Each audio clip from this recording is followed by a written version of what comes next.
Ito, ngayon ko lang ho aminin sa inyo 'to, pero magbibigay kami ng portion tungkol dito. Alam niyo ba kung sino yung sumulat nung, 20 pesos per kilo ng bigas?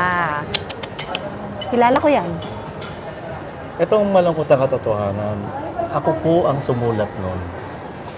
Na Ikaw ang nag-lobby ng idea na yung doable lobby siya. idea yung ano. Group siya. yun. Group yun. siya, diba?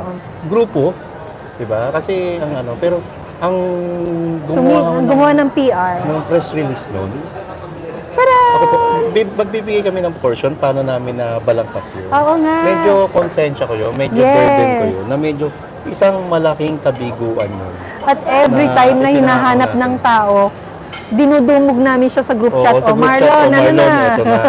Eto Kasalanan na, mo yan. kasalanan mo yan. Yun yung, ano, medyo binalik mo pa kasi Pam. Anyway, basta, pangako yan. Tama yun. Para alam ng tao. I-ano namin sa inyo,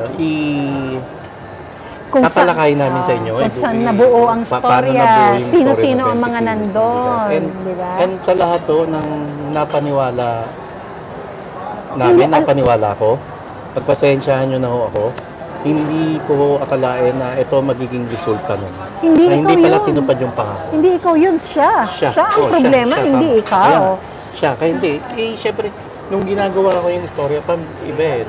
Alam natin, Siyempre, may puso mo kakayahan yung siya, kumikilos puso eh. yun di ba? Puso at utak Puso mo ang yun, kumikilos yun nun eh.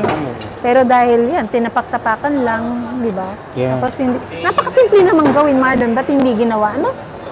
Ano eh, political will at kailangan talaga isa puso mo yung mga pinangako mo. So ganun kawalang political will lang nakaupo?